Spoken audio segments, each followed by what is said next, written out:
I'll hit a couple of ad reads if that's cool. Okay. And we are live. Welcome to episode 50 of the MCS Real Sports Podcast. I am your host, as always, Matt Skura. We got my great co-host to my right, Mr. Caleb Connick. Caleb, how are you doing this fine Saturday, February 20th? Blessed, man. Blessed. I'm blessed. How are you doing? How are you doing, Perry?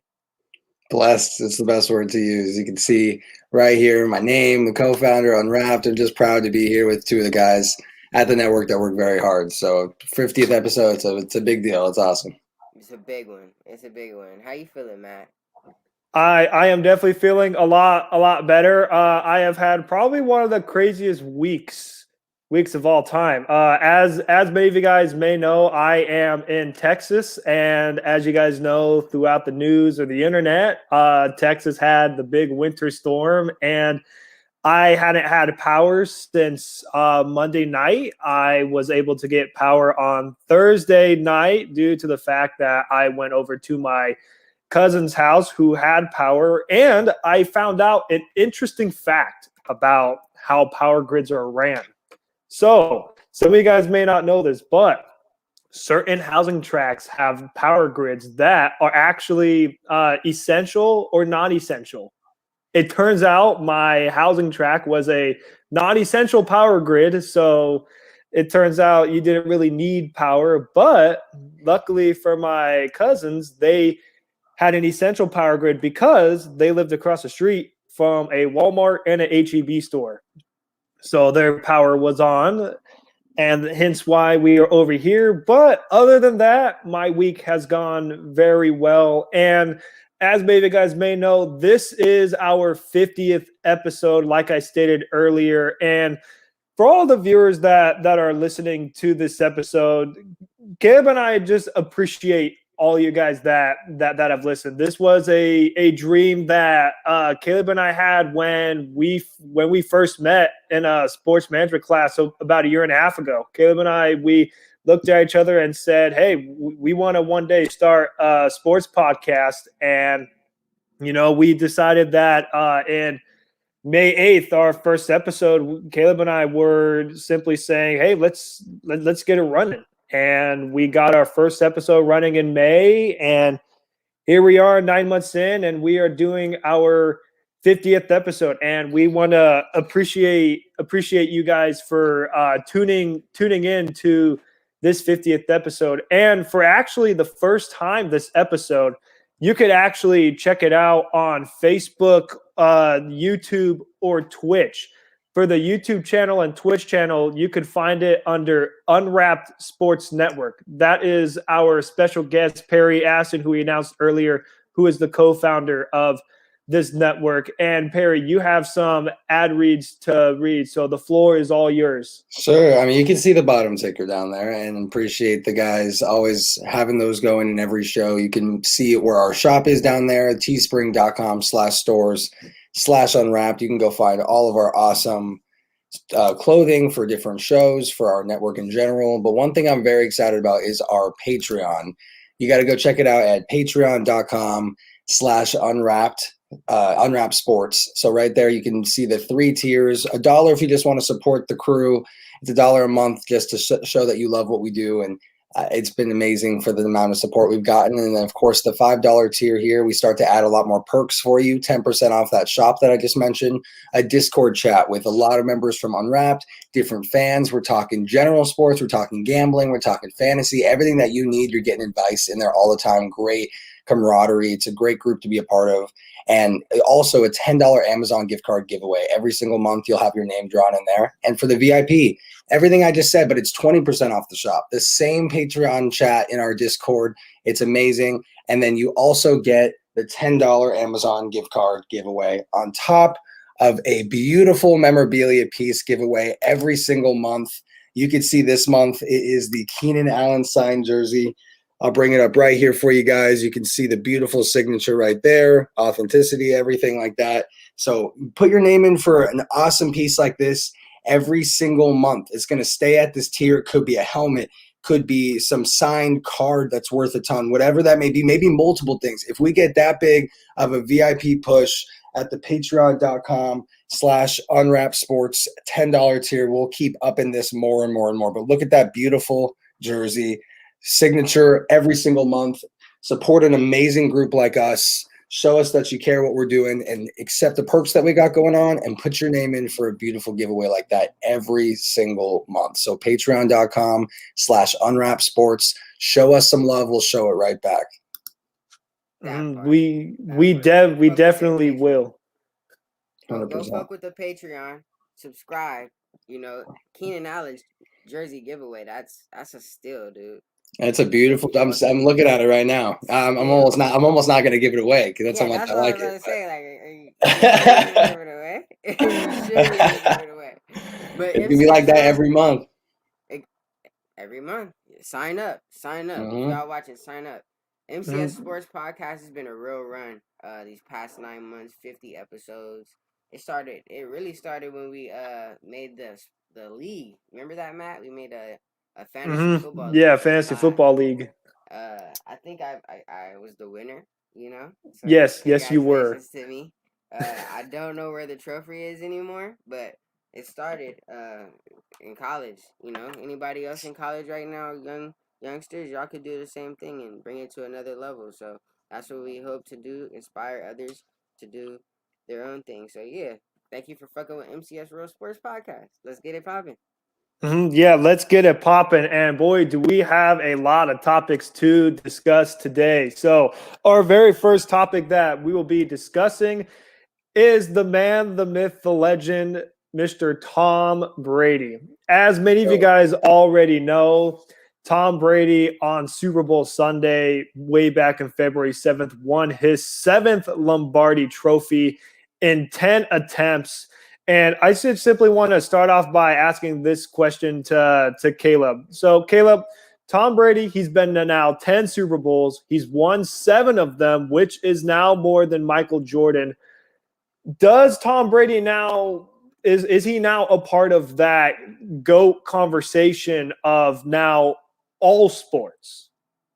Oh yeah. I in my opinion, he's been a part of it before he won this last one, but he puts himself not top 2, like legitimately, but probably number 1. 7 championships is undeniable. Multiple MVPs. It's MVPs. both conferences. You just can't hate on him anymore. We have LeBron haters, we have MJ haters, but like Brady is just somebody you can't hate on.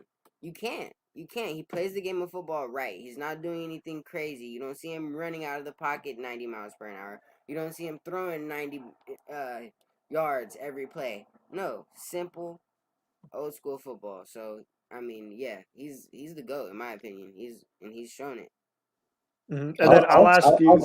I'll say right here. I think it's interesting because you said he's not throwing it 90 yards down the field every time. He was number 1 in the deep ball last year, so he still gets the ball done.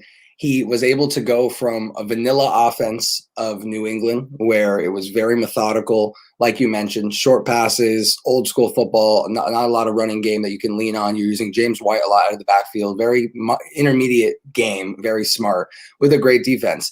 Now this year, you take the top off. You put him with Bruce Arians. You put him with all these Ferraris in the driveway.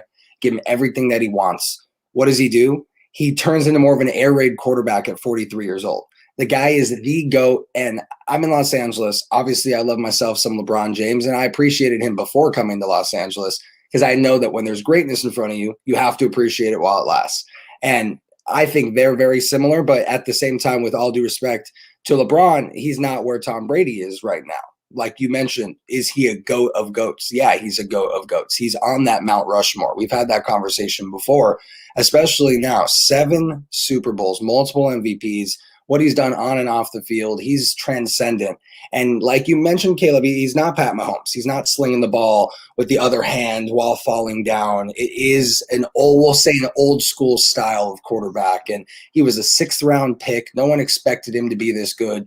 He earned everything that he has had in the NFL, and people need to put respect on his name, even if you're a hater. If you don't like the game, you don't like Tom Brady, get your head out of your ass. You need to realize that you're watching the greatest quarterback that's ever played and potentially the greatest team sport champion of all time. because you got Greatest Serena Williams. champion. You see that's where it gets interesting, because with the Mount Rushmore, you have Serena Williams, who it's more of an individual sport. The amount of titles she has is unbelievable. You have Michael Phelps, who, again, individual sport. He is just the best athlete of all time for USA Olympic athletes. And you can't, I'm not going to say it's not comparable, but it's just different. A single sport, no external factors but yourself and your opponents. While you play a team sport, there's so many things that have to go right. So not that one's more impressive than the other, but it's tough to say he's the greatest champion of all time, because it depends on the type of context that you look at it with. But let's football, look at it team sports wise. What would you say? absolutely. Number one. Propose that question to you. Number one. Number one. I think number one, because the other Mount Rushmore guys for me would be Serena Williams, Michael Phelps, and potentially Tiger Woods. But, that's because he's, I think, the GOAT of golf, and he is a transcendent athlete as well. So I feel like that is the greatest team sport athlete / champion of all time, even if he's not the most athletically gifted person in the world. I'm a production driven man. I like to see the stats, the accomplishments, and they did not come because he just sat there and prayed for it. He went out there and worked for it. And with this championship, not on the Patriots, away from Bill Belichick, solidifies him as the greatest football player of all time, and 100% in the GOAT of GOATs conversation. And if you're not having that conversation, then you're not watching the sport. Mm-hmm. Yeah, definitely. You guys made a lot of great points there. I agree with you guys 100%. I believe him getting this 7th Super Bowl further cements him as being the GOAT of all GOATs. And I will say, before the season was a believer that it was Bill Belichick, that Tom Brady benefited from Bill Belichick's system. But I will say I was wrong. I was completely wrong about that. I mean, what Brady did in Tampa was just unbelievable. I believe even at 43, he still had 40 touchdowns and almost close to 4,000 yards. So from that age, just what he was able to do was impressive. And even the playoff run that he had, like he beats Washington, which is good, but the last 3 games that he had, up against Drew Brees, up against my Green Bay Packers and Aaron Rodgers in the championship game, and then Patrick Mahomes, and being able to beat those 3 talents at 43 years old and getting his 7th ring, I just think that's so impressive. And even in the NFL world, where it's all about the cap space. Like, it's not like in baseball where you're either a big market or a small market team. It's not like in other sports where, they have a certain cap space. In the NFL, they have a set cap space, and it's one of those where Brady went to Tampa, and he was given a lot of good weapons. He had Evans, he had Godwin, and he was just flat out successful. And I think now that he's got his 7th, I think now you consider him on the GOAT of all GOATs. So obviously he's the greatest football player of all time. But I mean, you're talking, he literally has more rings than every single franchise in the NFL. But like I said, he's the GOAT of all team sport GOATs. I can't say he's the GOAT of all GOATs, because you got to put respect on Serena Williams' name, and you got to put respect on Michael Phelps' name. And it's just a different type of accomplishment when it's an individual sport in comparison to a team accomplishment. Not that one's greater than the other, but the individual championships and titles can't be disvalued because he has more than any franchise in his particular sport. So I'd say, is there a debate he's the GOAT of football anymore? No, he is the absolute GOAT of football. So that puts him in the GOAT of GOAT debates. Now it's a lively debate, because before this season you could have had it, but it might have been a little premature with Michael Phelps and Serena Williams, in my opinion. But it's a great conversation to have now, and it's well deserved. Mm-hmm. It definitely is. And with that being said, let's move on to some of the biggest news in the NFL that went down a couple days ago. All these rumors around whether Carson Wentz was going to stay in Philadelphia, whether he's going to be traded. Well, that wish was fulfilled, because Carson Wentz was traded to the Indianapolis Colts for a 2021 third-round pick and a 2022 conditional second-round pick, which I believe could be turned into a first-round pick if Carson Wentz plays 70% of the snaps. I'll first start off with our special guest, and Perry. What are your thoughts on Carson Wentz being out of the NFC East and heading to the Indianapolis Colts, reuniting with Frank Reich? I mean, that division, the NFC East, is not a good division. So he was not facing the top of the top. Now, the new division he's facing, although it's top heavy, it's, I believe, the second worst division in the NFL. So he's not going to play the Cardinals, Seahawks, Rams, and 49ers. Like, this isn't the situation that he's in. So let's not act like it's the toughest thing in comparison to the NFC East. You're going to have to deal with Derrick Henry every single year. That's going to be the epitome of your problems. And now we'll figure out Trevor Lawrence, but let's not act like they're going to compete next year. It's going to be a rebuild year and figuring out where the pieces go. So he's going to have winnable games. And the offensive line, that's the biggest thing, because for him, he needs to stay healthy and he needs to stay upright. So he's going from the 19th worst overall offensive line last year to the 7th from last year. And that's a big jump. 12 spots forward into a top 10, almost top 5 offensive line. That's a big deal, and that's going to help keep him upright, healthy, and calm in the pocket. And when did he have his best year of his entire career? Under Frank Reich. So they are reunited. This is going to connection that he knows what Carson Wentz does well. He's going to tend to Carson Wentz, and they have a formidable running game with Jonathan Taylor. So they're going to be able to win games, control the pace of the game. They have a good defense. Everything is in Wentz's favor to have a rebuild year. And if it doesn't work out with all of that in his favor, Frank Reich, offensive line, good defense, good run game, then it's on Wentz. He cannot be a serviceable quarterback in the NFL. But it's too early to say that. We've seen him succeed, and we know exactly how fucked up Philadelphia was.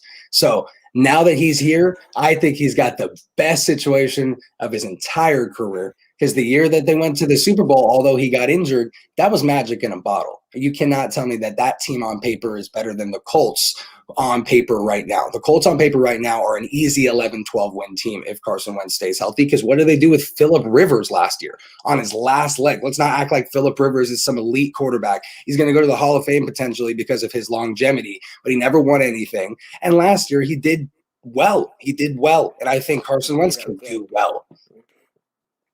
Mm-hmm. Yeah, I mean, just to piggyback off of what you said, I'm a partial Eagles fan, partial Saints, partial Eagles, but I know what Carson Wentz could do. He had an MVP year that year. We did win the championship. Sure. Okay, maybe it wasn't our best team on paper. It was magic in a bottle. Everything happened at the right time. They ran with the underdog tag. Nick Foles being in there, everything came together at the perfect time. You beat the GOAT with a backup quarterback and a team that had the underdog tag for a reason. So it was magic in a bottle. It's deserved. They went out and won that champion. It's not a fluke, but it was magic in a bottle. Yeah, some historical shit for sure. But that year shows what Carson Wentz could be. As an Eagles fan, I was kind of hurt that we traded him. I felt like we give him one more year, build around him, maybe put some pieces around him, and he could be a lot better. Our offensive line was horrible. That's a lot of the reason he wasn't able to do what he was able to do back in the day. We had a good offensive line that year when we won the championship. So I think him going to the Colts, he should be more successful there. I don't know how much more successful he'll be. A lot of people think that they are a Super Bowl contender.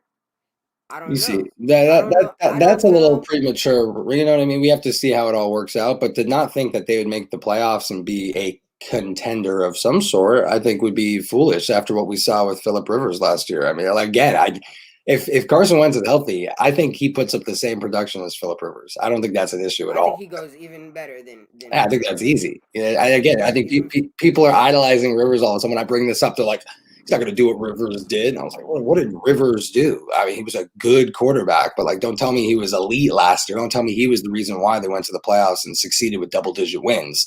That was a perfectly coached team. Jonathan Taylor was the bell cow everyone prayed for. And you have a great offensive line and defense. So that was not Phillip Rivers answering the call. He was the right quarterback to put there. And I feel like, and again, we'll go back to what this took. Philly did him wrong. Philly signed him to a contract too early. And then they treated him like shit for the rest of the time. They went and drafted Jalen Hurts. Yeah. Never got him weapons. They tried to do the Aaron Rodgers treatment, as you know, Matt Skura, where they don't give him offensive line progression. It's just dinosaurs that are on the last leg of their career who were good on that Super Bowl run. But Jason Peters, all these guys, they're ghosts now. These are not anything. You don't have any depth, no depth whatsoever. So when you started getting to the injury problems, there was not a cent of depth back there. And you say, you know what? Let's not get him weapons. Jalen Reagor, that's an exception. They did try and draft someone, but he was playing with Kmart receivers the year before. And then the year after, this year, he was playing with Travis Fulgham, practice squad guy. You had Greg Ward, who wasn't even a receiver in college. You're going to tell me that they tried to give him the weapons he needs, give him the protection that he needs, give him the confidence that he needs. You're then going to go draft Jalen Hurts in the 3rd round. And not just that, towards the end of the year, when Wentz is your guy, bench him out of nowhere.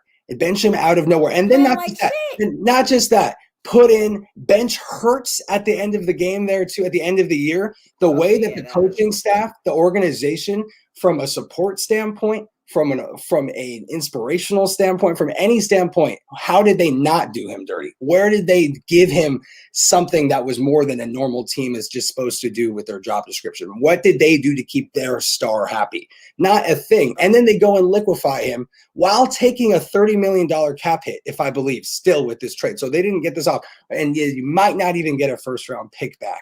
Like, the Eagles could not have fucked this up anymore.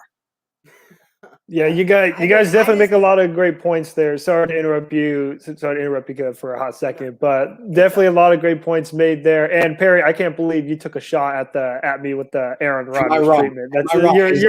You're definitely not wrong about that one. The organization helped him at all, and we can agree that Wentz is not Aaron Rodgers. He can't overcome lack of support.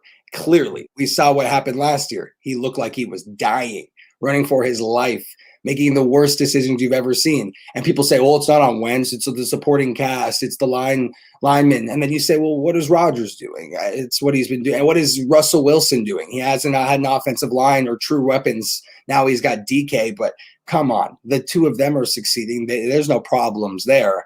And now we got Wentz as this Wentz's problem. That's what I'm saying. If he doesn't succeed in Indianapolis with everything in his favor, he's not a serviceable quarterback, but that's on him this year. He'll show, but I believe he still can be.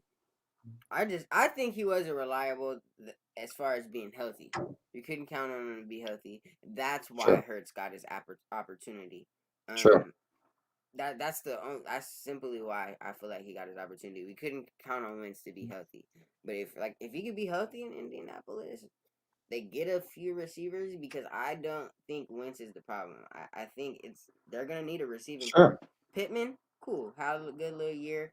But they take T.Y. Hilton, he's falling off the bridge a little bit. Right. They're gonna need a receiver that they can get the ball to, and then I think they should be good over there. I think that's fair. But their tight end room is really deep. I wouldn't be shocked to see them pull a move for Zach Ertz, bring him in there too. He didn't have the best year last year neither, though. But either did Wentz, and now we're thinking Wentz is going to be all good. Why? Because he's with Frank Reich in a good system. So why wouldn't Ertz, who had his best years of his career under Frank Reich in a system that uses tight ends a lot, why wouldn't that be the same fix for Ertz? It's the same. It's the exact same thing. You have a point. I just think Ertz is getting down in age. I can't say that. Year like that. He's still got it though. What is he? 30 maybe? You know? Yeah. Mm-hmm. He has the time. I just think it's. He just needs the right situation. He just needs the right situation. I feel like the only thing that you can guarantee that, oh wow, that's actually a really good situation for both of them, is if you put them back with Frank Reich. And other than that, it's a dart throw. Yeah, and I would agree with you. You there. Mm-hmm. Yeah, definitely a lot of great points made there. I would say I feel like the Indianapolis Colts robbed the Eagles. I thought for sure for the Eagles to move on from Wentz, especially after the Stafford trade, which we'll talk about later on. I thought for sure the Eagles would ask for at least multiple firsts, maybe one or two, and maybe like a third to get Wentz out of there. But I feel like that the trade that went down for only a third and a conditional second, that just sent a message of basically saying they didn't want Wentz. Like I thought for sure Philadelphia would too. It's rather that or the market for him just wasn't what they were expecting. because they were asking for multiple firsts, and then all of a sudden it was just nothing. You know, so it's rather that they rather were like, all right, we're done with this. Let's just get him out of here. Or they were begging for something where other people were answering the phone, laughing, and then hanging up. You know, dude, we'll give you a bag of potato chips and a high five for Carson Wentz. We're not giving you 2 firsts. And eventually we're like, dude, let's just get this dude out of here. Who cares? They took a $30 million cap hit, I think, too. I might not be quoting the right number, but it's they're money. Yeah, they're dead. They're set to dead get that cap. number 1 pick.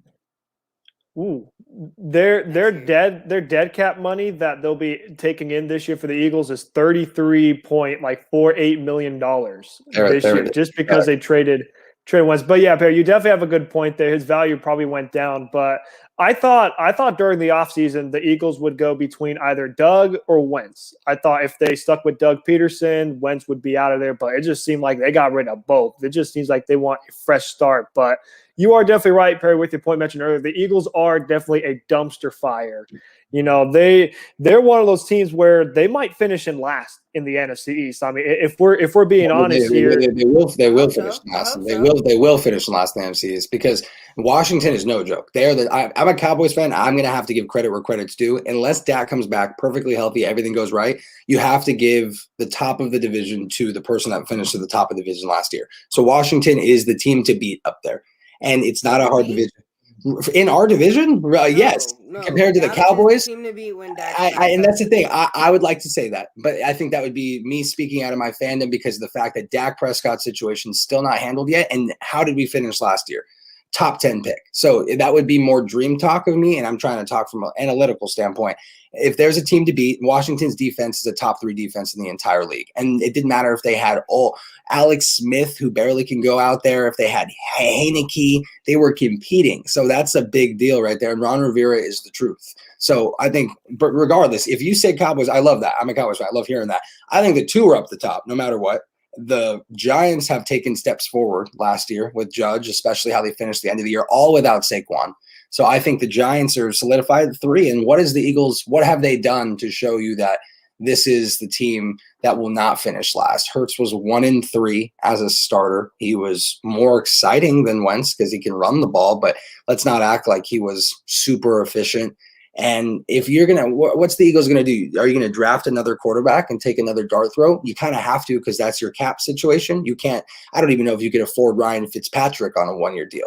That's how bad the cap situation is. So what's the logical thing? Bring a veteran in there to compete with Hurts, not at the level that Wentz was, but to back up Hurts and be there just in case. I don't even know if that's feasible anymore. So what are you going to do? Take another 3rd-round shot and put him back? Is this quarterback factory they used to brand themselves as? It doesn't look great there. And I don't know what's next for the Eagles because that's 6. Like you need to take a receiver, in my opinion. You need to go and get a big-time target. Go get a Jamar Chase. Go get a Devonta Smith.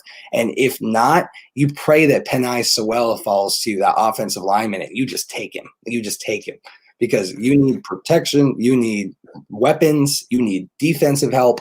There is not a lot that you can say they don't need help with, and their cap situation is top 3 worst in the entire league. Yeah, and it's a lot of ways the Eagles could go. It's a lot of ways we could go. Right. We could go get a receiver, which would be exciting. We kind of have Rager. Wasn't too. I'm not ready to count Rager out yet. You know. Oh no, I'm not ready to count him out. I just think at the pick they had last year, they could have easily selected Jefferson, and he was the best receiver. That's a good point. And CeeDee Lamb would have been nice for them, but they could have moved up. Jefferson was that's the nigga right there. He's the one. I hear you. I mean, Jefferson was transcendent last year. I'm a Cowboys fan with CeeDee Lamb, and I can't even put him in that same conversation with Jefferson after last year. It's just unreal. Yeah, for sure. I just think the Eagles could go get a receiver. Somebody on defense that could help us make some noise because we're kind of going to get burnt on defense soon. I heard someone last night did a take on Sports Me. So if you guys haven't downloaded Sports Me, go download it. It's super cool. They made a take saying Philly, because I know Ben Hoyt put up what should Philly do there. And the guy answered, it's best available, plain and simple. You need to make sure that you're going with any hole that you can physically feel, plain and simple. And I don't mind that either. I think receiver personally, but you got a superstar there, defense, offense, skill position, lineman, whatever that may be, you take that guy. You got to fill the holes, and you need team friendly contracts. You need rookie contracts. That's what they need. They need to go trade more veterans and just get cap off their books and try and load up as many third, fourth, fifth rounders as possible and just fill this team up with rookie contracts. That's really the only option that you have in that situation. Yeah, definitely. And one thing for sure is the Eagles cannot miss on this draft pick. The last two drafts, I even mentioned, Perry, you were a part of Rumboys.net last night. I threw out in the comment section, the Eagles whiffed on DK Metcalf and Justin Jefferson for 2 consecutive years. This is a year to where the Philadelphia Eagles, they have the 6th pick. Howie Roseman cannot mess up on this pick. They cannot waste a first-round pick like my Green Bay Packers did last year with Jordan Love. They are not in a luxury situation of we have all these weapons. No. The 6th pick, it's either a weapon or a lineman. Or even, in my opinion, if Micah Parsons is there at number 6 and you don't like any of the weapons or a lineman, you need help on the defense, why not go get him as well? So if you're the Eagles, you cannot mess up this number 6 overall pick, because if you do, it's going to derail your team for a long time. And I also kind of want to throw in on the Colts side a little bit. I personally think the Colts getting Carson Wentz makes them the 3rd best team in the AFC. Because in my opinion, it's Kansas City, it's Buffalo, and I think Indianapolis is right there at that number 3 seed, just because they have the up-and-coming top 10 defense. They have the offensive line. They have the workhorse back in Jonathan Taylor. And they have some weapons. Yeah, T.Y. Hilton may not be the same like he once was, but it's still better weapons, in my opinion, that he had in Philadelphia. And Wentz is paired up with Frank Reich. So I personally think that this is Wentz's season to prove, because like you mentioned, Perry, earlier, if Carson Wentz struggles, we know what the problem was in Philadelphia. It was Carson Wentz all along. But one thing I will say, if Carson Wentz does great, proves all the doubters wrong, prove our great friend Anthony Conover correct, and possibly win MVP, I know for sure Philadelphia is going to regret traded Carson Wentz. But for now, I feel like that trade was one of those to where, in a way, it works on both sides. Like the Eagles, they didn't want Wentz anymore, so they just got whatever they want. And for the Colts, now you have your quarterback. Now, if you're the Indianapolis Colts, there are no more excuses now. There are no more excuses of one-and-done playoff exits. Now is a time for the Colts to make a deeper playoff run, maybe make it to the divisional round, maybe even make a push in the AFC Championship game or a Super Bowl. But now, in my humble opinion, the training wheels are off for the Colts. It's no more, joyride. Oh, yay, you made the playoffs with old man Rivers on his last legs. Now it's like, okay, now you got Wentz. Prove it. Prove that you're one of the top teams in the AFC now. So I'm definitely excited to see what the Colts are able to do and to see how the Eagles are going to handle the draft. How are they going to use their 6th overall pick, and how are they going to draft the rest of the way? And with that being stated, let's move on to another trade that went down, a big trade that I would have never seen happen. Matthew Stafford gets traded to the Los Angeles Rams. And boy, did the Rams give up a haul to get Matthew Stafford. The Rams sent 2 first-round picks, a 3rd-round pick, and Jared Goff to the Lions, all just for Matthew Stafford. And I'll direct this question to you, Caleb. Did the Rams give up too much for Matthew Stafford? No. They had to me they had already given up too much for Ramsey. They had already given up too much to even get Goff. Didn't they give up? Didn't they make a trade to get Goff as well? Yeah, to move up. Yeah. Yeah. So I mean, they've kind of had that big ticket, go big on their tag since they got to LA, and that's a LA thing. Lakers do it. That we're used to that type of shit. So no, I don't think they gave up too much, but I think it is Super Bowl or bust for them. If they can't win the Super Bowl, they'll be looking back at it like, yeah, we gave up too much, because Matthew Stafford, he's the difference maker. He's the guy that's got to bring them to the bowl. If they don't win the bowl or get to the bowl, I think they gave up too much. And then I'll direct that same question to you, Perry. Did the Rams give up too much for Matthew Stafford? Because how we're looking at it, it's basically 3 first-round picks because Jared Goff is a first-round pick and a third. Without context, absolutely. They gave up way too much, but you got to put context to the situation. What position is the team in? That's why we look at these 2 contracts that just got moved between Stafford and Wentz, and you're bringing in Stafford here, who is older and, to be honest, has the same problematic injury history as Carson Wentz, although it's different. To be honest, it's probably a little scarier. Back injuries are a little harder to get through than lower extremity injuries nowadays. So I feel, especially at Stafford's age. So was this the best trade in the world? No. Does it make sense? Yes, because Goff helped take the Rams, and we won't even say helped take. He was the quarterback for them when they went to the Super Bowl. Very Blake Bortles-esque when they almost went to the Super Bowl on the Jaguars. It was not the quarterback doing that whatsoever. It was great coaching, great defense, scheme, and getting lucky at the right time, getting hot at the right time. But they did that with Jared Goff 2 years ago. And that defense 2 years ago, I don't think was as good as the defense was last year. Last year was a scary good defense. They lost a defensive coordinator, but they got a really good one back. Morris, the interim head coach from the Falcons last year. He was probably the best DC on the market. So I think that was a really good hire, and McVay knows what he's doing. McVay and Stafford are friends, too. They both were in Mexico, ironically, at the same time that the trade went down. And McVay and his girl and Stafford and his wife met up for dinner that night to cheers to a new beginning. Tell me that wasn't scripted, because it absolutely was.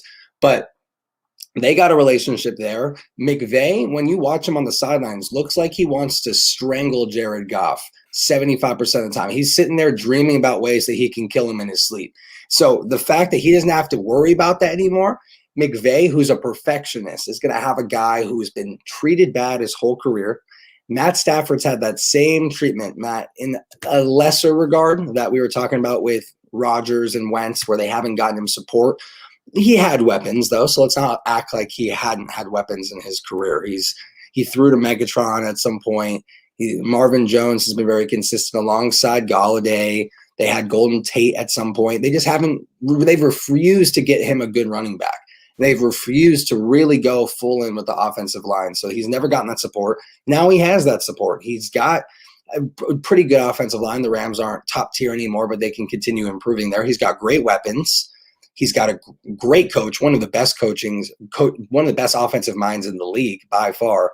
I think Caleb made a good point. It is Super Bowl or bust when you put all the chips on the table, and you gave up multiple firsts to get Goff, and now you gave up multiple firsts just to get rid of Goff. So that shows the mistake of signing a quarterback too early. Do I wish Dak Prescott was signed to a rookie contract extension? Absolutely. Of course I wish that. But looking at it from a business standpoint, look at the situations the quarterbacks in his draft class are dealing with. Look at Wentz. Look at how much they had to use to just get rid of him with that contract. Look how much that contract hurt him. It just took him down. And the same thing with Goff. Dak hasn't had that problem, and not just from him, from a personal standpoint. The Cowboys don't have that problem. They can figure out whatever they want to do this year. So that's organizational flexibility. And giving a rookie extension, if your name is not Pat Mahomes, too early is a bad idea. Let it ride out. Quarterbacks are important, but at the same time, too, I think the amount that you have to invest in that position, if it doesn't go right, it's going to take moving a mountain just to put your team in a decent position to move forward without that person. You take a big step back as a franchise because you have to liquefy so many assets. And the Cowboys aren't in that position. And of course I want Dak paid, but I'm looking at it from an organizational standpoint. It's kind of smart. You're playing chess, and maybe it might have worked out, but maybe it didn't work out. Like Goff and Wentz, because when they signed those contracts, we all were for it because they were playing at the top of their game and what would have been the next best option. And then what happened so quickly after they put their name on a piece of paper? And then it's just, how do we get these guys off? We got to put first. And that's where it's saying, is Matt Stafford worth the package that they got? No. most of that value was just to get Jared Goff the hell out of Los Angeles. You had to tag at least one or two of those first just for Goff's contract. I think Stafford was the other small part of the deal. He was just coming along to match salary, and there was an additional smaller draft pick that would have been what he was technically worth at his age, like that, maybe a first straight up. But this was all because, look, we'll give you my apartment if you take Jared Goff, is what these guys were saying. I'll give you my girlfriend. Like, I don't even care. Just like take this man, put him as far away as possible, let him die in Detroit, and give us someone that gives us a chance that can remember the offense that McVay puts together. Because he just needs a normal quarterback out there. He doesn't need anyone special. He just needs a normal quarterback. And Stafford is a competitor, and he's a very good quarterback. I would say he is going to finish as a top 10 quarterback this year, statistically in real life, as well as fantasy football. I think Stafford finishes there, maybe not because you think he's still there as a quarterback, but because of the situation he's in. And McVay's a genius. So, yeah, definitely a lot of great points there. And I want to bring up a comment that Michael said, Zeke ain't working out. If Dak flops too, Dallas hurting for years. Look at the Eagles hurt. And I kind of want to mention that. I feel like if Dak flops too, what? They don't have any financial. They haven't given him any contract. It's just a franchise tag year by year. So if they don't have that in, what did they make a mistake with? Michael, you're right. They signed Zeke too early. They let his holdout in Mexico take precedence, and we put too much money there, and it hadn't worked out. I'm not ready to give up on Zeke yet. Absolutely not. But at the same time, too, it isn't if Dak flops. There's nothing on the line with Dak. We don't even have him signed technically. Yeah, he's saying if they pay Dak Prescott and it flops. That's the risk you got to take. But at this point, you let the whole rookie contract go to where now you have to make that decision at the time that the decision has to be made, instead of, oh, this guy's hot. It's year 3. Let's just get him on a contract. And you don't even write out his whole rookie contract. By the time it's year 4, year 5, you start to see the decline. And you're like, shit, I don't know why we just invested another 5 years into this guy. I'd rather at least wait until the decision needs to be made. Right now, I think, at least from an organizational standpoint. And if they want to go for a quarterback in the draft, they got Dak in the 3rd round. So Tom Brady was a 6th rounder. It's not like you got to go for those 1st round quarterbacks to find your guy. But we'll see what happens. I'm a Dak guy, so obviously I want them to pay Dak. But I'm glad that they waited this long to pay Dak, so they weren't in a situation where they had to trade the number 10 overall pick, trade a future first, trade a future second, just to get that contract off if it didn't work out. That seems like a nightmare that I'm watching 2 teams deal with, or watch them deal with as we speak, Mm-hmm. Yeah, definitely a lot of great points there. I do believe the Rams gave up too much for Stafford. In my humble opinion, if I were the Rams, I would have gave up 1 first in Goff. But you make a great point, Perry. With that Jared Goff contract, it was almost like they had to force themselves to give up 2 first and that 3rd. And one thing I will say, the Rams are definitely in a Super Bowl or bust mode. Normally I'd say if your city hosts a Super Bowl, you're cursed. But I mean, that didn't happen with the Buccaneers this year when it's hosted in Tampa. The Rams, the Super Bowl is in Los Angeles for Super Bowl 56. And I mean, the Rams, they made a move for Stafford, and with it being Super Bowl or bust, could they make it to the Super Bowl? That is a good possibility. But I mean, for the Rams, even though they got Stafford, it's a tough division that they're in. You got to think the 49ers are going to be back and healthy. Even if they have Jimmy Garoppolo back, they're still going to be a team that's going to be competitive in the NFC. I mean, this team just made it to a Super Bowl 2 years ago, so it's not like they've fallen off a cliff. They've just had a whole lot of injuries to their team. You also can't discredit, the Seattle Seahawks with Russell Wilson. I know there's a little drama going on in Seattle, but Russell Wilson, for the most part, is still going to stay in Seattle. And they won 12 games. The 49ers last year, not like the season we just finished, but the year after the Rams went to the Super Bowl themselves with Jimmy Garoppolo. So let's not act like them getting healthy. They're not a team that can easily compete. And the Cardinals, who again almost pushed for a playoff spot last year. I would hate my life if I was a player playing in that division. Every week is the hardest matchup you can physically get. Every team in that division is super stacked, competitive. So yeah, So this move was imperative. Yeah, The Stafford move was imperative. Very much needed. Yeah, if we're talking other divisions, the NFC West is probably the toughest division, and then the next toughest is probably the AFC North, with the Steelers, Ravens, and Browns all competing for the playoffs. And one of the I have two more things in the NFL that I would like to talk about.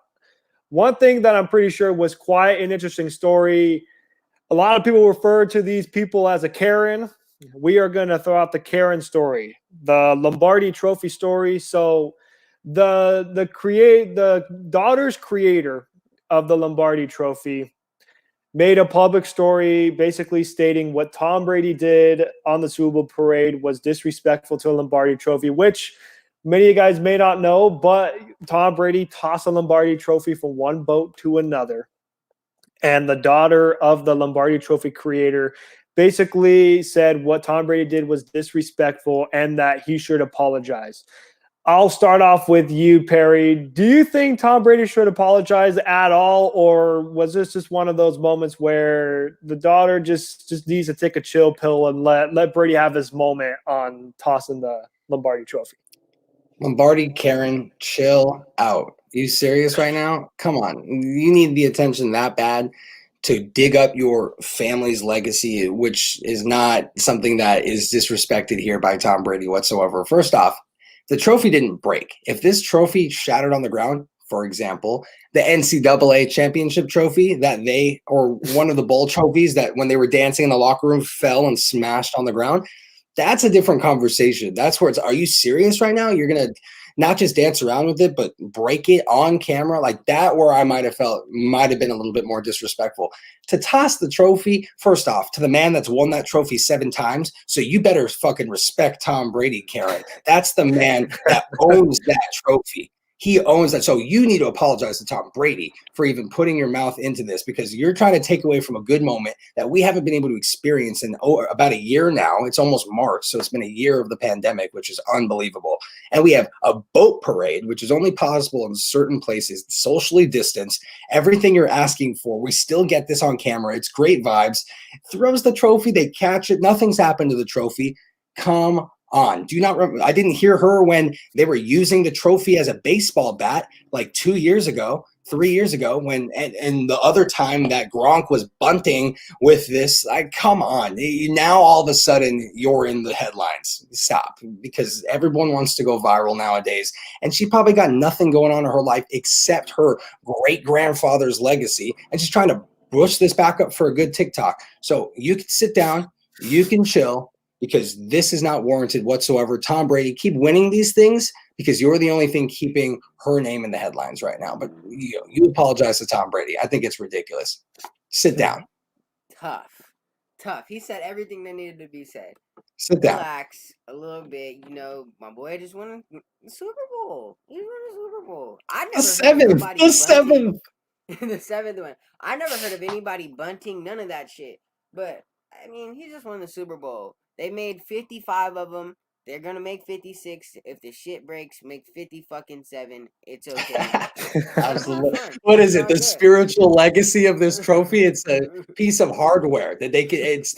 That's the reason why you live in a beautiful mansions, because your grandfather's the one that designed it, and all the money is going to get passed down to your kids and their kids. But let's not act like this spiritual legacy has been broken. Just be blessed that your family created generational wealth for you for creating a design.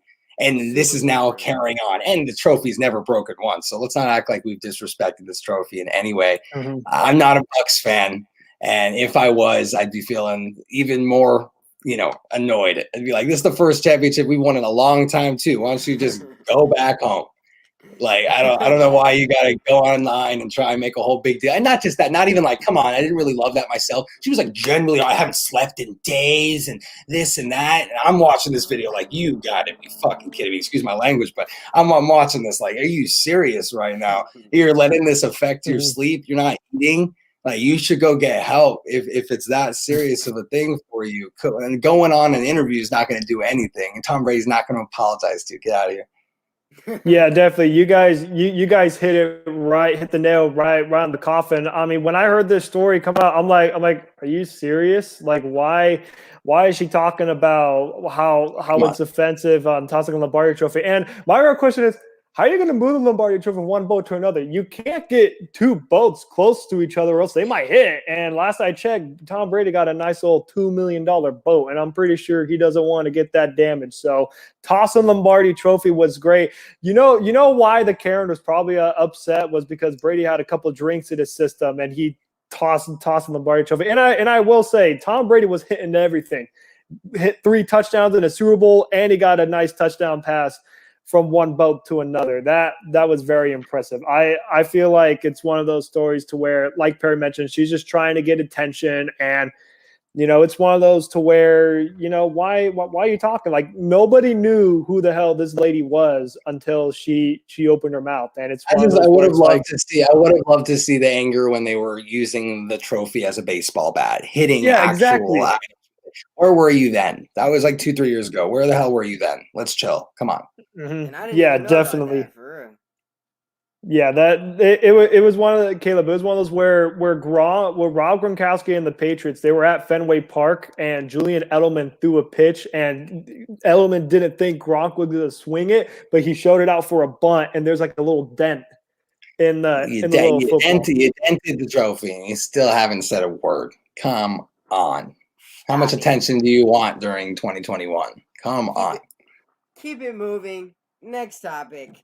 Yeah. And our final NFL topic before we get into the NBA is the Houston Texans. What a dumpster fire the Texans are. Just think, last year they were one of the top teams in the AFC on the rise. Hopkins gets traded for a bag of chips. Basically, all their players get released, J.J. Watt being released, and Deshaun Watson's wanting out. I'll throw out this question to you, Perry. Revolving around Deshaun Watson, do you think he will actually get traded, or do you think the Texans will just keep him around? They already said, you signed the contract. We're not trading you. We're not fielding offers. And I know that is organization talk. I know they're not going to say, yeah, we're fishing our star quarterback on the trade market because of how bad they've done keeping morale on that team anyways. But I don't think they trade him. I truly think he's on contract. If you want to hold out, go for it. You need to make your money. You need to play at least 12 games each season. So if you want to lose that money, they're just going to hold that over you. I think the Texans are willing to die on this hill. And what have they done? They fired Bill O'Brien. They brought in a competent general manager, Caserio, who might not have been Watson's favorite pick in the world, but I was confused that Watson even had a say in the general manager hiring. Head coach is one thing. When it comes to the man making logistical decisions, I understand the context. He wanted to be involved because of how poor the decisions are from the Texans. He wanted to at least have a say before they ruin his life even more. But they made a decent decision. They truly did.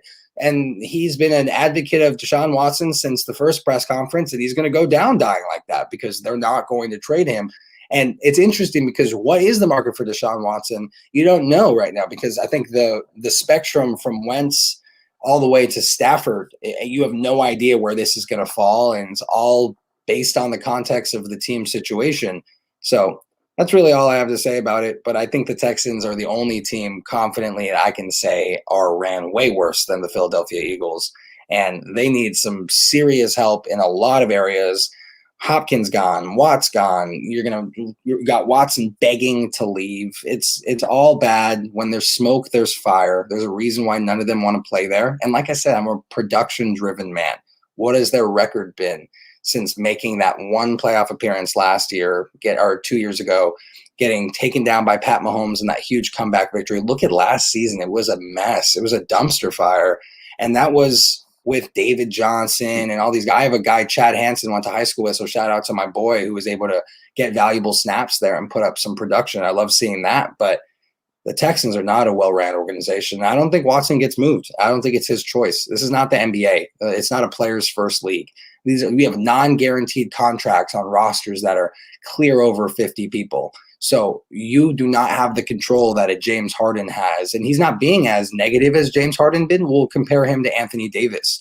Anthony Davis had his camp make gestures that he didn't want to be there and to trade him, faked finger injuries just so he didn't have to play. But that was something you can not really prove. We all think Harden wore a fat suit. He's at the strip club. He doesn't care. He gets what he wants anyways. And the Rockets get a huge package for him because that's the NBA. They say, I want this to happen. And because of the fact that they're guaranteed contracts, teams are looking towards the long term and saying, you know what, let's just get rid of this problem now, but it's going to be beneficial for the long run. For the NFL, they're looking at it like, we can cut this guy in like 2 seasons and not take a big cap hit. So let's let him just die here. And we need to hold our ego, hold our pride. When has the NFL ever been branded as a progressive players first league? Everything they do is wrong. You know that. If we're comparing leagues between the NBA and the NFL, you can smoke in the NBA. You can take a knee if you want. You can do whatever the hell that you want because they believe in a players first league as well as having guaranteed contracts.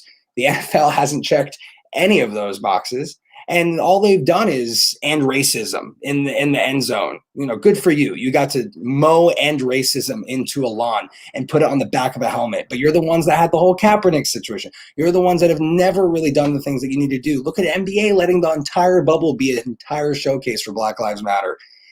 As an NBA guy who also covers the NFL, I think it's absolutely pathetic that the NFL is unwilling to change with the times and think about their players first. At the same time, too, with the roster sizes and having it be as nasty of a sport as it is, being as competitive as it is, but as physical as it is, they don't want to give players that control. They want to keep it as it is, and I don't see it ever changing. So the fact that Deshaun Watson wants a trade means nothing in comparison to when an NBA player demands a trade. It's a totally different world. Definitely great points there. And I'll mention that same question to you, Caleb. Do you believe Deshaun Watson will get his wish and get out of Houston? Or do you think the Texans are going to be very stingy and kind of in a way hold the line and say, no, we're not moving you?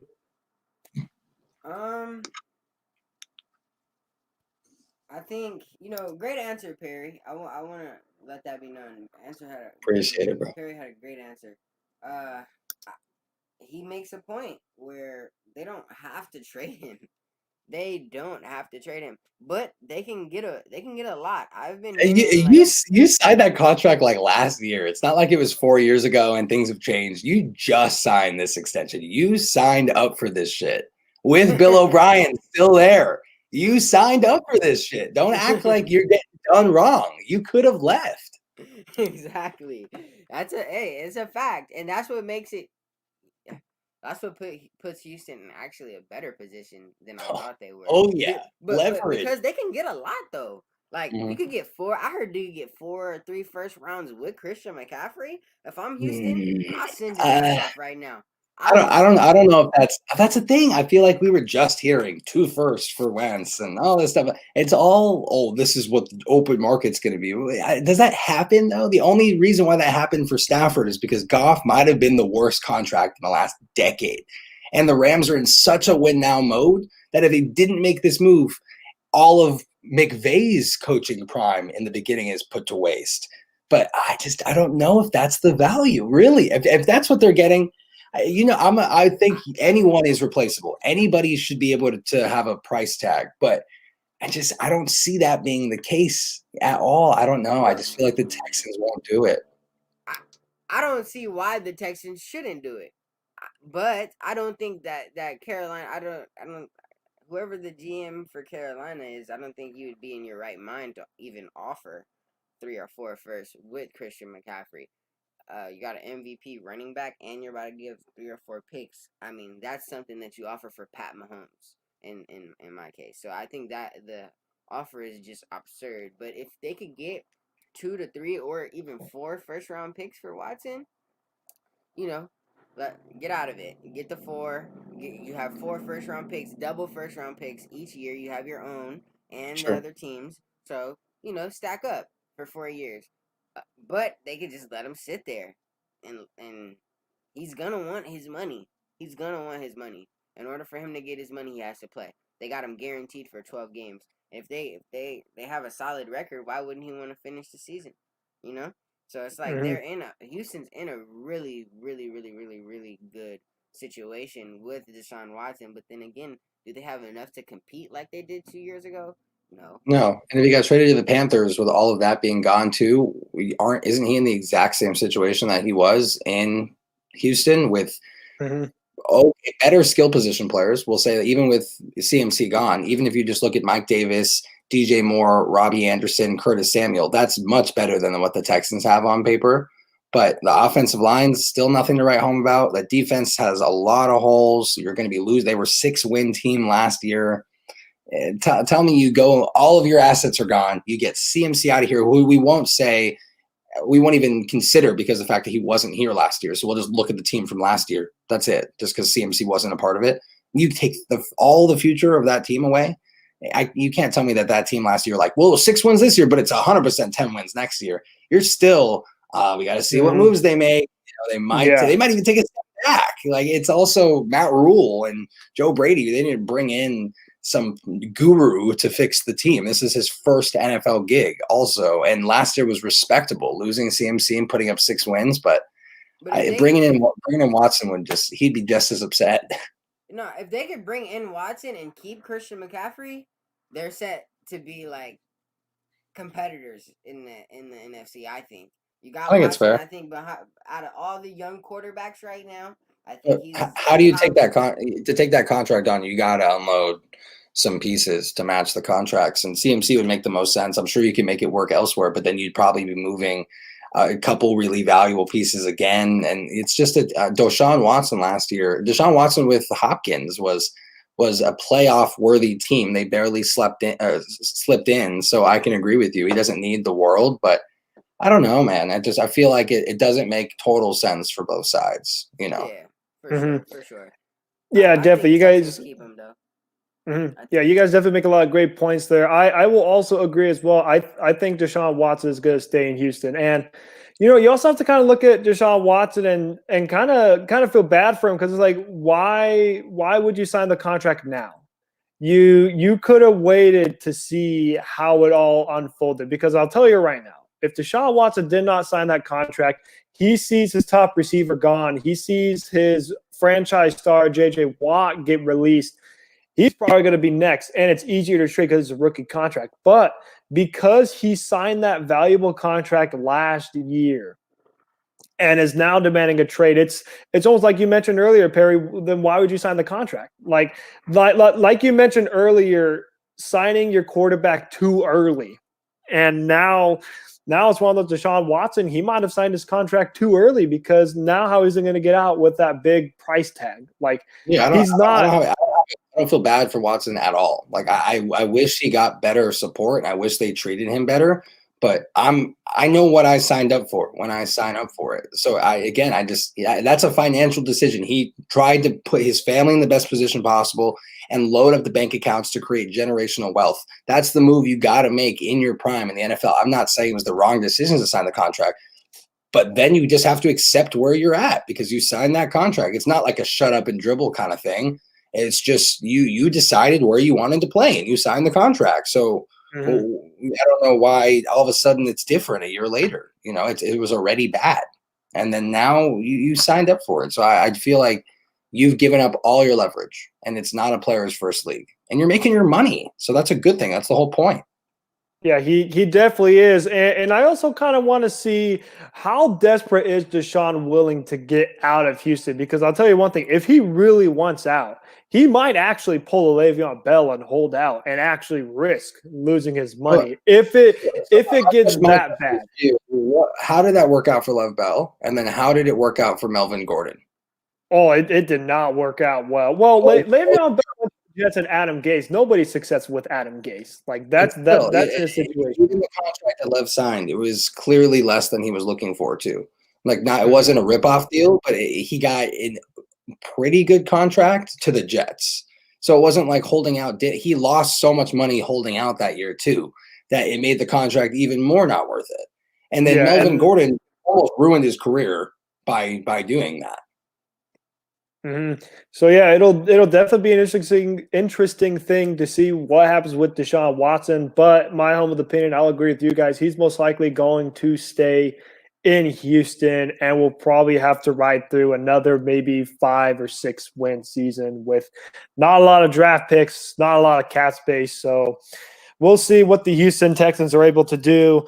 Let's move on to the NBA side of things. Now, all three of us on here are big Laker fans. Obviously, you guys know, obviously defending NBA champions. But the big injury went down.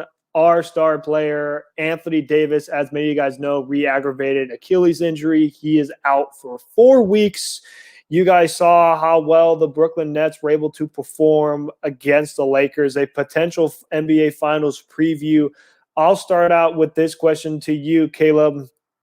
Should the Lakers be aggressive and make a move near the trade deadline or even now to help equate for the Anthony Davis injury? Or should they just be patient, wait till AD returns, and go from there?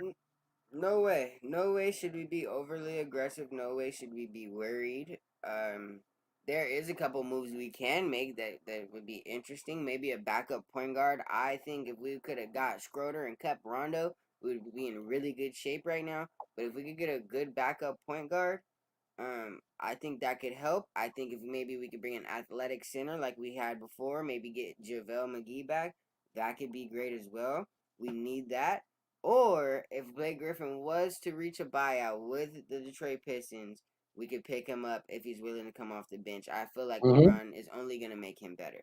I feel like he's Yeah, only no, gonna I make like him that better. a lot. I think the buyout market is where they should be looking at to give up an asset for a trade right now to bring in someone who might not even be part of the full rotation once AD comes back doesn't make sense to me, especially with the kind of they didn't not make trades like they lost players last year, but bringing on Wes Matthews, bringing on Schroeder, bringing on Harrell, bringing on Gasol, they brought on a lot of depth and people that can play.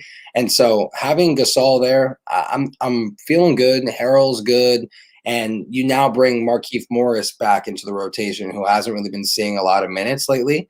So you have the pieces to move forward without getting anybody at all. But if you are going to look for someone, it's got to be in the buyout market. Someone really cheap that just like you mentioned, Blake Griffin would be a really interesting choice. He doesn't play a lot of defense, but that's the number one defensive team in the league, the Lakers. So it's not like he'd have to come in and make a full effort on the defensive side. He'd have to step up for sure to get those minutes, but you'd be able to mask Blake Griffin a little bit more when you have. And I know you mentioned backup point guard. I agree. I think our backup point guard being Caruso isn't sexy, but he is one of the highest rated defenders in the league on the perimeter. His plus minus is always absolutely phenomenal. So he's one of those guys that you don't want to play from a fan perspective. You want to see someone flashy and fun like Schroeder, but I think him coming into the game is always a good change of pace. He makes the right play. He plays really good defense, and he could still be the third point guard on the team, get good minutes. I feel like when a team is that deep, I'm not freaking out that much there. I feel like AD, especially only being out 4 weeks, if this team finishes as the 6th seed, I don't think it matters because you got LeBron James, you have AD coming back, and I don't even think they would drop that far. I think realistically the 4, maybe 5 seed, but I think the Lakers shouldn't be in freak out mode, but to say that the loss of Anthony Davis doesn't hurt would be a lie. Obviously, the defensive presence he brings, he's a double-double threat every single night. He's a great player on that team and the future of the Lakers when LeBron passes that torch. But I think the Lakers made moves in preparation for not having him for some of the year or not having anyone expecting some sort of injury. So I think they're okay, but I would be intrigued with the buyout market for sure. For sure. Just to add on and piggyback what you said, I just think giving up an asset right now wouldn't be the move, but I really do think, and as a future purpose, if you guys did watch that Brooklyn game, we need an athletic center again, like we had Dwight Howard. Maybe we should have kept Dwight or JaVale McGee, but those two guys, those were shot blockers at the rim. Harden was busting our ass, not shooting the ball, getting layups on us. And Harrell and Gasol just aren't those guys. Gasol is a big guy. He's a big That's guy who where can that's pass the where ball. AD really hurts because his rim protection is one of the best in the league. For real, definitely. But Gasol, big guy who could pass the ball. Harrell, aggressive guy down there who gets rebounds. But we need a shot. We need a rim protector. We need a rim protector. And in order to beat the Nets, we're gonna need a major rim protector for sure, because they're just gonna attack the rim after we start trying to get on that. They're gonna kick it out, and they got guys who can hit the 3 ball. They proved it for Right. sure. Yeah, definitely. You guys make a lot of great points there. I would also agree with you guys as well. I feel like the Anthony Davis injury, when he's out for 4 weeks, it definitely hurts. If I am the Lakers, I wouldn't make any big moves. The only big moves that I would make is if somehow Bradley Beal's trade value just shrinks and you don't have to give up a lot of key players. That's the only move that I would say go for a trade and make. But I love Perry and Caleb, you guys mentioning the buyout market. If Blake Griffin or Andre Drummond gets bought out, I would say go ahead, go for that. But overall, if I'm the Lakers, I think the Lakers are in a good place. I believe as of right now in the NBA standings, they are right now chilling at the 2 seed, so there really isn't anything to worry about right now. So if I'm the Lakers, I would simply say just relax, hold out these 4 weeks, and go from there. Now, one thing I will say: if the Lakers go on a massive skid and they somehow fall from the 2 seed down to the 4th or 5th seed, that's when I would say go and make a move. But for right now, I think just stay right where they're at. Let Anthony Davis heal from his injury, even if it takes longer than 4 weeks. I'd say just let him just wait until he's fully healthy, because I feel like why Anthony Davis got that injury is because he rushed back from it. So if I'm the Lakers, I would tell Anthony Davis, look, relax. We're perfectly fine. We're the 2 seed. Just take the 4 weeks, wait until you're fully healthy, even longer, maybe an extra week or two, just so you're fully prepared. Because when you're the Lakers, we're competing for championships. We're not just competing for a playoff berth. So for Anthony Davis, just take those 4 weeks, get healthy, even if it takes an extra week or two, because we're trying to run it back again. We're trying to go back to back. We're not trying to say, yay, we made the playoffs. No, we got LeBron and AD. We're going to try and win a championship again. And while we're on the discussion of NBA standings, I'd like to move on to that. And I just want to kind of give what are kind of like your guys' biggest surprise team that have impressed you so far, all the way until February, because so far we're about 3 months into the NBA season, and there have been quite a lot of surprising teams that I did not expect to be up there. I'll start off with you, Perry. Either in the Western Conference or Eastern Conference, the choice is yours. What team kind of surprises you the most on where they're at in the standings, whether they're higher than expected or lower than expected? Yeah, good question. I think the top of both conferences is my surprise team. The 76ers in the East, I was a little rough on them. I'm never the biggest fan of new coach with limited improvements, but then they made a lot more improvements at the end of the free agent market. Daryl Morey did a great job, so they proved that they retooled. I just wasn't sure how everything was going to fit. I wasn't hating on them by any chance. It was more like a 5 seed, something respectful like that. But the 1 seed, 20-10, Joel Embiid with the best per in NBA history. He is playing at an MVP level. Doc Rivers has done a hell of a job. So the 76ers absolutely in the East. In the West, the Jazz at the top. Who expected the Jazz to be 24-6? That's phenomenal. They didn't make any massive moves from last season's roster to this season's roster, if any. And they're pretty much running it back. And they almost beat the Nuggets in that insane 7-game series in the bubble. So they did have some momentum. I'm just shocked to see them this high up. Really, it's the Jazz for me, I think, more than the 76ers, because 24-6, that's unbelievably impressive. They're 9 out of the last 10 games they've won. They're a tough team. I guess another team would be the Suns at tied for the 4 seed. That's pretty cool too. Chris Paul, wherever he goes, he's bringing success. You saw with the Thunder last year, Suns this year. They're a competitor of Chris Paul's on that team. So shout out to him. Shout out to the Suns with Monty Williams, just a great coach, and Book putting it down. But I think if any of those 3 teams, probably the Jazz, because 24-6, number 1 in the West, which is tough. Did not expect that at all. Yeah, and then I'll direct that same question to you, Caleb. Out of any of the teams in the Eastern Conference or the Western Conference, which team kind of surprised you the most this season, whether they're doing better than expected or disappointing you in a way? You know what, man? I owe an apology to the Utah Jazz. I had them in our unwrapped. We did like NBA unwrapped. We did a standings before the season, and I had them as a 10 seed. Wow. I had them as a 10 seed. and that's because I thought the West was just so tough, which it is. It is very tough, and seeing them in the bubble, I didn't think that they would be as good as they are right now. Even with the past couple games that I've really gotten to see, I've seen them playing right now without Mike Conley, still being the best team in the West. So for one, I I mean, want to I say had them as the 7th seed. I just pulled mine out from the beginning of the year. I had them as the 7th seed prediction. So yeah, they proved me wrong too. yeah, I owe them a real apology. I want to start off by saying I'm sorry to the Utah Jazz, but they've been the most surprising team. You can't deny it. That as a team, it just shows like the chemistry is all gelling. A lot of those guys have been there for a good minute now. You got Donovan Mitchell, Rudy Gobert, Joe Ingles, Bogdanovic. I can't say his last name correctly, but you got another shooter right there. Favors was there long before this had even gelled. So they have a lot of chemistry going on there. And really, Mitchell has brought his game to the next level. Mike Conley has been a very, very good help. I don't know if they have enough to win a championship, but I know they have enough to compete. They're surprising me. Jordan Clarkson is becoming who I thought he would be when he was on the Lakers. A great 20 a night scorer. You know, Royce O'Neal, another guy that's really solid over there.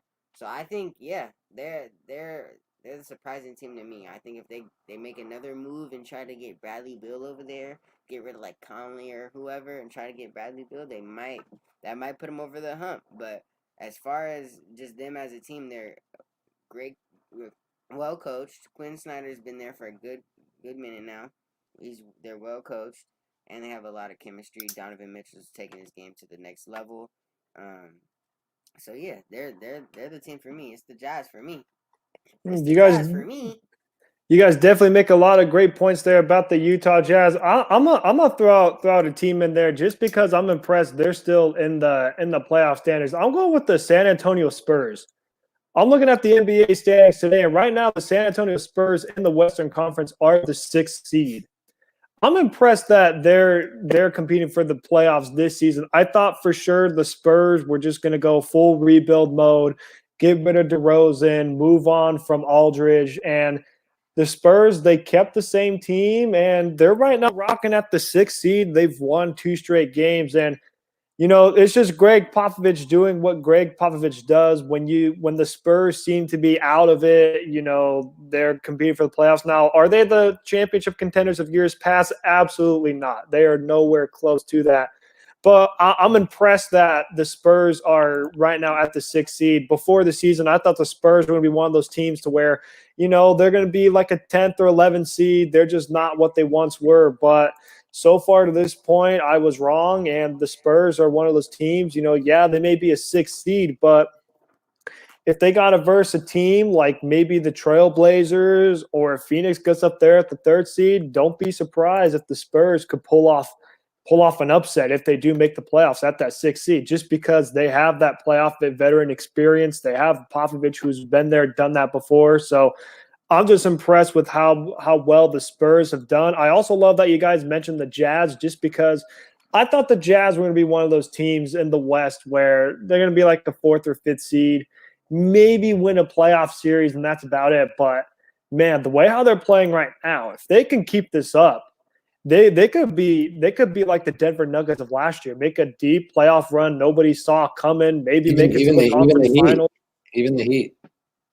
Yeah, even the Heat, like nobody thought the Miami Heat would have made it to the NBA Finals last year, but Jimmy Butler and company, they clicked at the right time, and it was just very hard to stop. And so far, the Utah Jazz are doing just that. And we'll see how the rest plays out. I mean, there's about a good solid month and a half or 2 months left the NBA season, so plenty of stuff can change. But as of right now, Jazz are a good team that have surprised, and the San Antonio Spurs are one of those teams where I didn't expect them to be this good, but if they can keep it up, then watch out for the Spurs, because they're one of those dark horse teams to where they could push you 6-7 games. Doesn't matter how they're situated. And to close out this fantastic 50th episode of the MCS Real Sports Podcast, the last topic that I would like to discuss is the NBA All-Star Game starting lineup.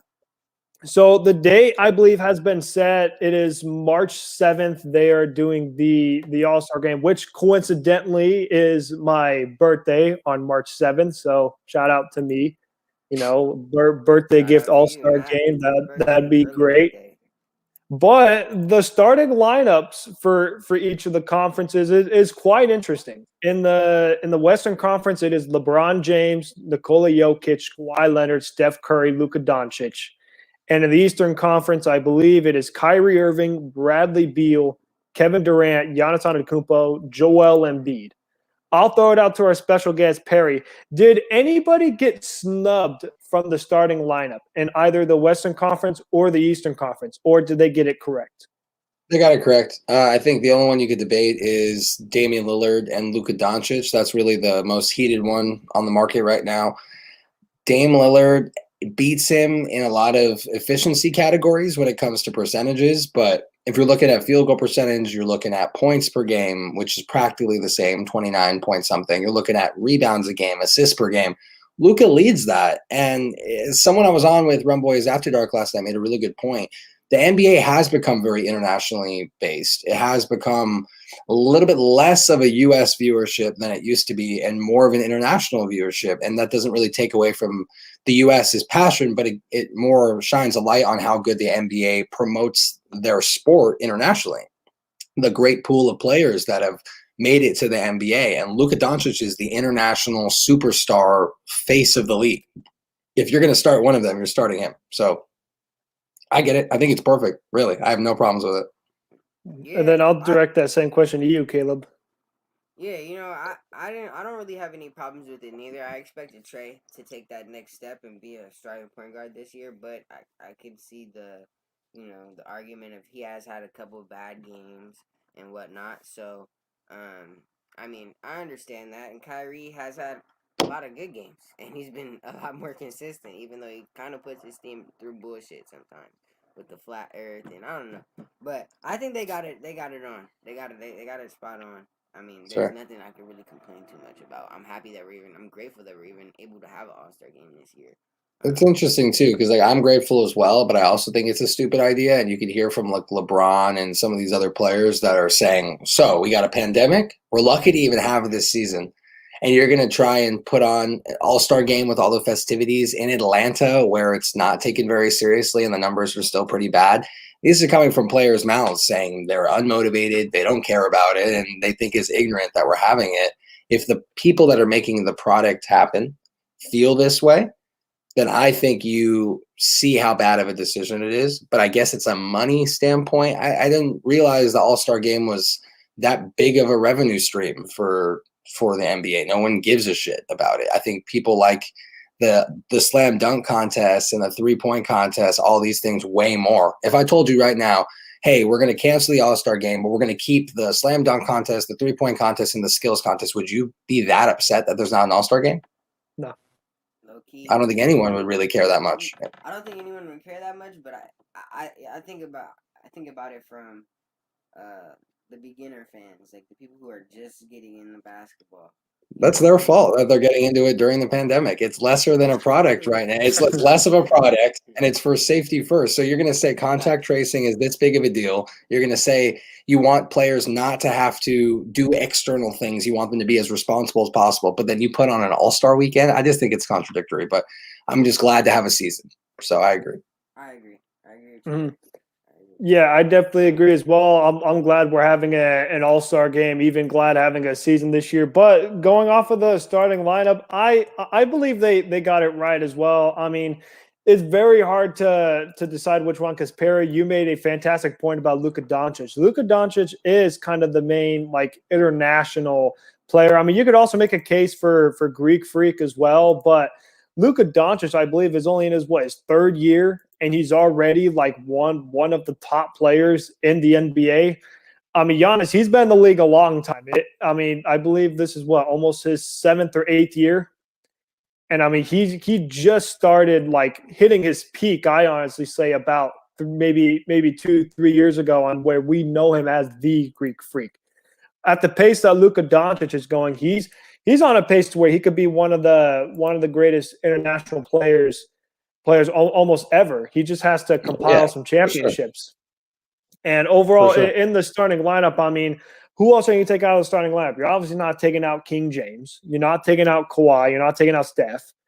I mean, if Anthony Davis was healthy, maybe you could say AD over Jokic, but Anthony Davis isn't healthy. So I feel like they got it right. Same thing in the Eastern Conference. I'm glad they finally put Bradley Beal in the starting lineup. If Bradley Beal would not have been in the starting lineup this All-Star game, I would have not tuned in, just because the man would have been robbed 2 years in a row. And I feel like what he's doing with the Wizards, keeping them relevant. I mean, they stink, but the only reason why we talk about the Wizards is because of Bradley Beal himself. So I'm glad they got the starting lineups correct. And, I can't wait to see what they're able to put on, for All-Star game. I heard they're trying to condense it all in one day. They're trying not to do a weekend thing. So, we'll see what happens with that. And with that being said, that will conclude the 50th episode of the MCS Real Sports Podcast. But before we tune out, let's shout some things out. With our special guest, Perry, do you have anything that the viewers of this episode should tune into? Yeah, I mean, I host Keeping It Blunt every Wednesday at 6 p.m. Pacific time, 9 p.m. Eastern. So that's with Caleb Skinner, one of the other directors at Unwrapped Sports, one of my good buddies. We're talking all sports, talking life, pop culture, everything that's also not sports, while taking the edge off. I won't get too into it there, but it's a great, come spark one up, come grab a drink with us, come hang out with us on Wednesdays. But look at everything on the bottom ticker. You can see right down there, my bookie, USN 100. They'll double your first deposit if you're into CBD, RX Hemp-USN for 10% off at the site. It's great. And I'll share this one more time with the Patreon, of course. You can see it right there. The $1 tier is just to support us. $5 tier, you get all these perks. $10 tier, you get the same perks, 20% off the shop, an exclusive Discord chat where we're giving fantasy advice, gambling advice, $10 Amazon gift card, as well as a signed memorabilia piece every month. Look at this Keenan Allen signed jersey, authentic sticker right there, beautiful signature, as you can see. I'll bring it a little closer for you as well. Super clean. $10 a month. I know it's a tough time for people, but if you have the money, please support a great network and put your name in something like that every single month. If you land that on one of the months, that's a great piece for you. Or even if you want to resell it, I'm sure it pays for the Patreon itself. But we really, really appreciate all your support. And again, Keenan Allen signed jersey for that $10 tier. Please go sign up at patreon.com/unwrappedsports. Definitely some great stuff there. And Caleb, where should the viewers find your great products that you do? Man, you guys can find me on Twitter at CalebConnett2 below right there. You can find me on Instagram at 1CalebConnett, and you can find the link in the bio. You can click the link in the bio. And you can find everything else there. We got my articles that we write. We got Change the Narrative wristbands, Change the Narrative _ with the A on Instagram as well. Jewels and Gems podcast every Thursday with me and my dad. Make sure you guys tune into that. And yeah. And on that final note, my Twitter handle is down below at Matt_Skura, Instagram at Matt_Skura19. And make sure you viewers check out this podcast. We're available on Apple Podcasts, Spotify, iHeartRadio, you name it. We're available everywhere. We appreciate you guys tuning in to this 50th episode. We also appreciate Perry being a great special guest on this episode. This is Matt Skura, my co-host Caleb Conant, and special guest Perry Aston. We are out of here.